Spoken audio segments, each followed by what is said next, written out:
Hello friends, अस्सलाम वालेकुम। कैसे हैं आप सब? मैं उम्मीद करता हूँ सब खैरियत से होंगे। आलमी शोहरत याफ्ता अमेरिकी गुलकार माइकल जैक्सन अमेरिकी रियासत इंडियाना में 29 अगस्त 1958 को पैदा हुए थे।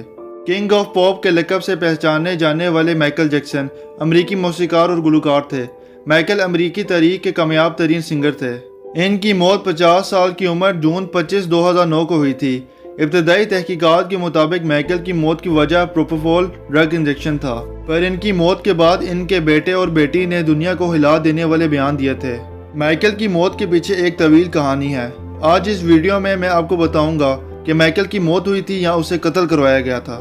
इन्वेस्टिगेशन में माइकल जैक्सन के डॉक्टर कॉनराड मरे का कहना था कि माइकल को प्रोपोनॉल नामी ड्रग इंजेक्शन 60 दिनों से दिया जा रहा था, हालांकि ये इंजेक्शन इलीगल था। इस इंजेक्शन के ओवरडोज की वजह से माइकल की मौत हुई थी। डॉक्टर मरे के मुताबिक माइकल को नींद का मसला था, इसलिए इसे ये इंजेक्शन दिया जाता था। डॉक्टर मरे के इस बयान के बाद इसे गिरफ्तार करके 4 साल की सजा सुनाई गई थी, पर यह 2 साल जेल में गुजार कर बाहर आ गया था। इस बात में कोई शक नहीं कि माइकल जैक्सन को अपनी जिंदगी में कत्ल होने का खतरा था।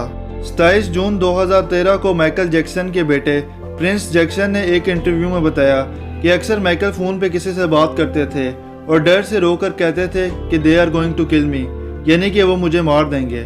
माइकल जैक्सन को इस बात का खौफ ही रहता था कि किसी दिन उसे स्टेज पे ही कत्ल कर दिया जाएगा। आखिर माइकल फ़ोन पे किससे बात किया करते थे, ये मैं आपको वीडियो के आखिर में बताऊंगा, वरना आपको अभी समझ नहीं आएगा। माइकल की 22 साला बेटी पेरिस जैक्सन ने 2017 में इंटरव्यू में यह वाज़े बोला था कि माइकल को कत्ल किया गया है और इस बात का इल्म इसकी पूरी फैमिली को है। पेरिस जैक्सन ने यह भी बताया कि माइकल अक्सर मुझसे कहा करते थे कि मुझे जल्द ही मार दिया जाएगा। सबसे हैरानकुन बात यह है कि मौत से कुछ अरसे पहले माइकल ने अपने करीबी दोस्त को 13 से ज़ायद खत लिखे थे, जिसमें माइकल ने लिखा था कि वो मुझे जल्द मार देंगे और मुझे अपनी जान का खतरा है। इससे साबित होता है कि माइकल की जान को किसी से शदीद खतरा था और इसे पता था कि इसका कत्ल हो जाएगा।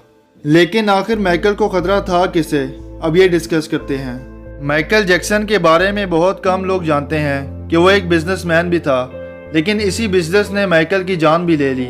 जब इसकी एल्बम थ्रिलर रिलीज हुई तो वो काफ़ी हिट हो चुकी थी। माइकल दौलत से मालामाल हो गया। माइकल अपनी उम्र का आखिरी हिस्सा दूसरे आर्टिस्ट की तरह गुर्बत में नहीं गुजारना चाहता था, इसलिए इसने सारे पैसे ATV म्यूजिक पब्लिशिंग कंपनी को खरीदने में लगा दिए। इस कंपनी के पास कई मशहूर सिंगर्स के गाने के क्लिप्स मौजूद थे, जिनमें बीटल्स का मशहूर ब्रांड भी शामिल था। ये 4000 गानों का कैटलॉग था जो नहायत ही महंगा था और माइकल जैक्सन इन 4000 गानों का मालिक बन गया था। 1984 में माइकल ने ATV म्यूजिक को $47.5 मिलियन में खरीदा था, जो कि बहुत बड़ी रकम थी। इसने कुछ अरसे बाद ही गानों से फ़ायदा उठाना शुरू कर दिया।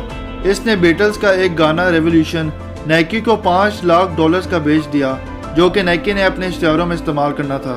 इस वक्त माइकल एक मशहूर और कामयाब सिंगर बन चुका था, लेकिन फिर माइकल ने कुछ ऐसे काम शुरू कर दिए जो कि ताकतवर लोगों को पसंद नहीं आ रहे थे। माइकल ने कुछ क्लिप सिंगर्स को वापस देना शुरू कर दिए, जिनमें ज़्यादातर ब्लैक सिंगर्स थे, क्योंकि माइकल को लगता था कि ब्लैक सिंगर्स को इंडस्ट्री में ऊपर नहीं आने दिया जाता। इसके अलावा भी माइकल ने कई दूसरे अच्छे काम करना शुरू कर दिए थे, जो कि वेस्टर्न दुनिया के ताकतवर लोगों को नागवार गुजर रहे थे।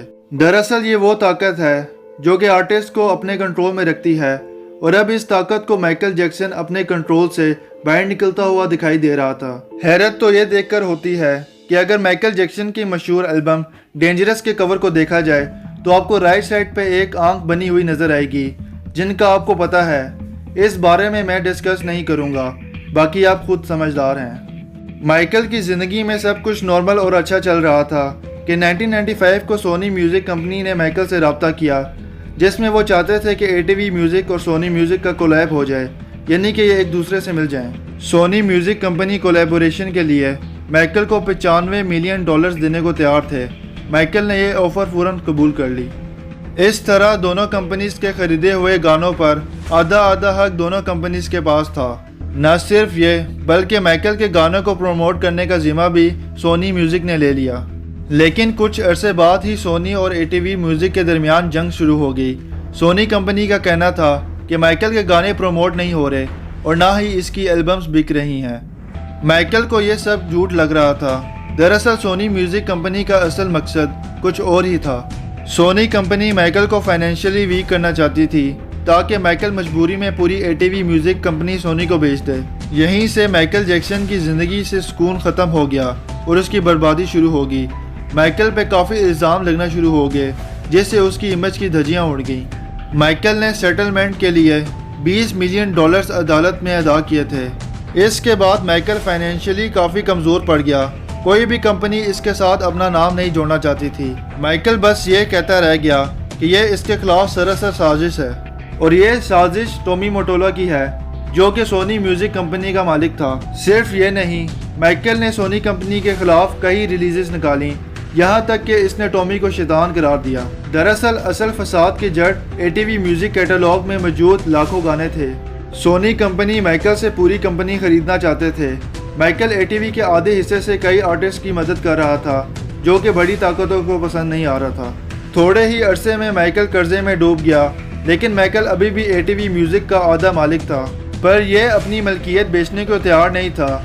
इस दौरान AEG एंटरटेनमेंट कंपनी ने माइकल को वर्ल्ड टूर का ऑफर दिया जिसमें उन्होंने इसे 10 शोज कराने थे।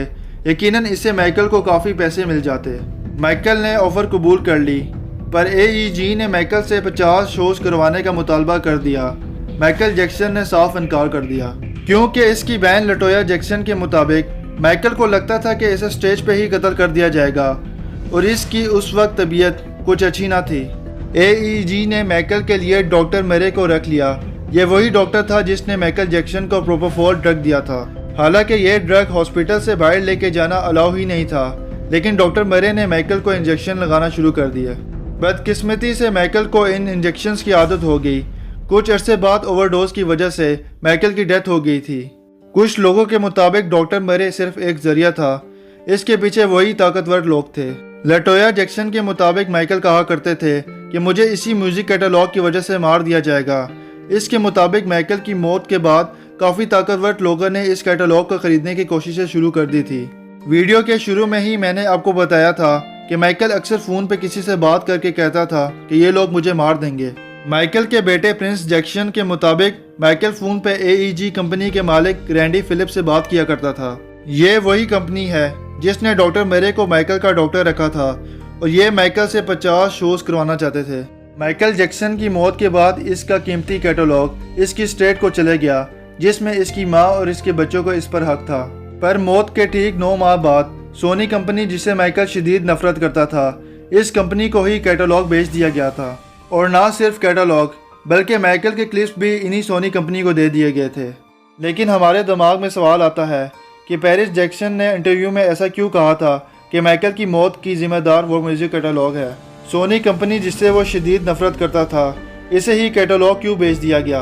आखिर डॉक्टर मरे को माइकल का डॉक्टर क्यों बनाया गया था, इसका फैसला आप खुद कर सकते हैं। शायद माइकल इसीलिए कहा करता था कि इन्हें मेरे जिंदा रहने से ज़्यादा मरने का फ़ायदा होगा। अगर आपको वीडियो पसंद आई हो तो लाइक, शेयर, सब्सक्राइब कर दें और बेल आइकन को प्रेस कर दें। अपना ख्याल रखिए। अल्लाह हाफिज़।